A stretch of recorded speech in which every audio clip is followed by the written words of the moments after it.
Bismillahirrahmanirrahim. Salam sejahtera buat teman-teman peserta PPG Mapel Agama Batch 2 atau Batch 3 tahun 2025. Pada kesempatan kali ini kita akan sedikit berbagi contoh latihan soal uji pengetahuan ya teman-teman, atau soal UP PPG dalam Jabatan Kemenak tahun 2025, khususnya Mapel Pendidikan Agama Islam atau PAI ya teman-teman. Nah, di mana soal UP itu nanti akan terdiri dari soal PCK dan SDT, dan ada juga soal tentang studi kasus ya teman-teman. Baik, di sini kita akan berikan beberapa contoh soalnya ya teman-teman. Baik, kita masuk pada soal yang pertama ya teman-teman. Seorang guru mengembangkan materi tentang konsep takdir, termasuk bagaimana masyarakat seringkali memahami dan menyikapinya dalam tradisi lokal, misalnya syukuran atas kelahiran atau doa bersama saat menghadapi musibah. Rumusan indikator tujuan pembelajaran ranah sikap yang paling sesuai agar peserta didik memiliki sikap penerimaan terhadap tradisi terkait takdir adalah, silahkan dijawab ya teman-teman. Ya, jawabannya adalah yang C ya teman-teman. Peserta didik menunjukkan sikap menghargai. Nah, kunci dari soal ini adalah tentang ranah sikap ya teman-teman. Nah, di sini sudah untuk penjelasannya juga dijelaskan tentang sikap ya teman-teman. Sedangkan opsi yang lainnya ini tidak ada menjelaskan tentang sikap ya teman-teman. Lanjut untuk soal nomor 2 ya teman-teman. Materi pembelajaran adalah tentang kriteria hadis sahih untuk menumbuhkan semangat gotong royong pada ranah keterampilan. Rumusan tujuan pembelajaran yang paling sesuai adalah, ya, jawabannya adalah yang D ya teman-teman. Secara berkelompok, peserta didik dapat berkolaborasi menyusun peta konsep tentang kriteria kesahihan hadis dan mempresentasikannya. Nah, intinya pada soal ini adalah tentang gotong royong ya teman-teman. Berkolaborasi berarti bekerja sama ya teman-teman. Nah, di sini juga ada pembahasannya ya teman-teman, bisa dibaca, bisa dipahami. Lanjut soal nomor 3. Seorang guru PAI ingin merancang pembelajaran tentang pentingnya akhlak karimah dalam kehidupan sehari-hari. Tujuan pembelajaran ranah sikap yang paling tepat agar peserta didik dapat meningkatkan keimanan, ketakwaan, dan akhlak mulia adalah, ya, jawabannya adalah yang C ya teman-teman. Melalui diskusi kelompok, peserta didik dapat menunjukkan sikap jujur dan amanah sebagai wujud akhlak karimah dalam internal sosial. Nah, jadi opsi yang paling tepat itu adalah yang C ya teman-teman. Untuk A itu menjelaskan, ini adalah ranah pengetahuan ya teman-teman. Yang E juga menghafal, ini juga ranah pengetahuan ya teman-teman. Nah, untuk pembahasannya bisa dibaca ya teman-teman. Lanjut untuk soal nomor 4, bisa dibaca ya teman-teman. Oke, untuk jawaban soal nomor 4 ini adalah yang D ya teman-teman.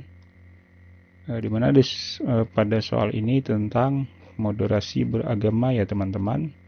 Dimana moderasi beragama itu tujuannya itu menanamkan nilai toleransi, keseimbangan, dan keadilan dalam keberagaman di tengah masyarakat majemuk ya teman-teman.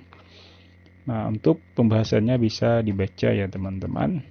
Intinya moderasi beragama itu adalah menolak ekstremisme dan radikalisme. Lanjut untuk soal nomor 5. Dalam suatu kelas, guru PAI memberikan topik tentang klasifikasi hadis dari aspek kualitas sanad dan matan. Untuk menumbuhkan kemampuan berpikir kritis mahasiswa, guru ingin menggunakan pendekatan pembelajaran berbasis masalah atau PBL.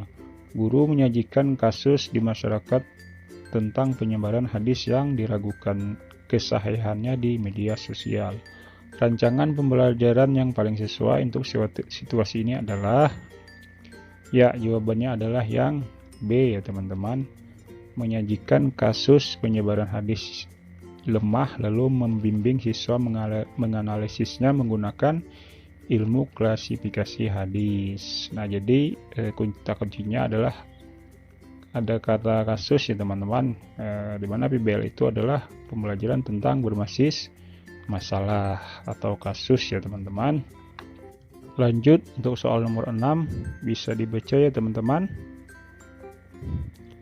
Ya, untuk jawaban pada soal nomor 6 ini adalah yang C ya teman-teman. Dimana pada soal nomor 6 ini juga tentang PBL ya teman-teman. Opsi C ini adalah yang paling tepat ya teman-teman, karena dianalisis secara kritis ya teman-teman. Nah, sedangkan opsi yang lainnya itu tidak sesuai ya teman-teman. Jadi jawabannya adalah yang C ya teman-teman. Lanjut untuk soal nomor 7, bisa dibaca ya teman-teman. Pada soal nomor 7 ini adalah tentang pendekatan berbasis perbedaan individu ya teman-teman. Ya, jadi jawabannya adalah yang C ya teman-teman.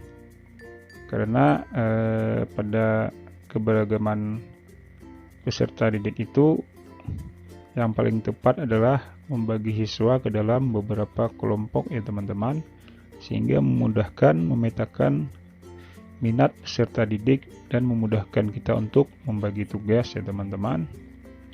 Nah, jadi yang paling tepat itu adalah opsi yang C ya teman-teman. Baik, lanjut untuk soal nomor 8, bisa dibaca ya teman-teman. Dimana pada soal ini tentang P5 ya teman-teman, pada tema Bhinneka Tunggal Ika. Nah, jadi jawaban yang paling tepat itu adalah yang C ya teman-teman. Dimana di sini ada terdapat kata-kata menghargai perbedaan ya teman-teman. Nah, ini sudah termasuk pada Bhinneka Tunggal Ika ya teman-teman. Sedangkan pada opsi yang lain ini tidak ada dijelaskan ya teman-teman. Jadi yang paling tepat itu adalah yang C. Lanjut soal nomor 9. Materi adalah fikih kontemporer. Misalnya transaksi online, pinjaman online syariah. Guru ingin memanfaatkan teknologi untuk mengakomodasi perbedaan individu. Rancangan yang paling sesuai adalah, ya, jawabannya yang paling tepat adalah yang C teman-teman. Guru menyediakan platform belajar online atau LMS yang berisi beragam modul digital, teks, video, simulasi interaktif. Nah, jadi kata kuncinya adalah yang beragam ya teman-teman. Perbedaan individu berarti yang beragam ya teman-teman. Nah, ini bisa dibaca untuk penjelasannya ya teman-teman. Lanjut untuk soal nomor 10, bisa dibaca ya teman-teman. Ya, jawaban yang paling tepat adalah yang C ya teman-teman. Menyajikan kasus nyata di masyarakat di mana terjadi perbedaan pendapat karena penggunaan hadis dengan kualitas hadis sahih, hasan, dan dhaif ya teman-teman.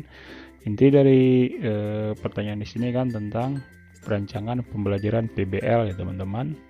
Seperti yang kita ketahui, PBL itu adalah pembelajaran berbasis masalah ya teman-teman. Jadi disajikan berupa kasus ya teman-teman. Nah, untuk penjelasannya bisa dibaca di sini ya teman-teman.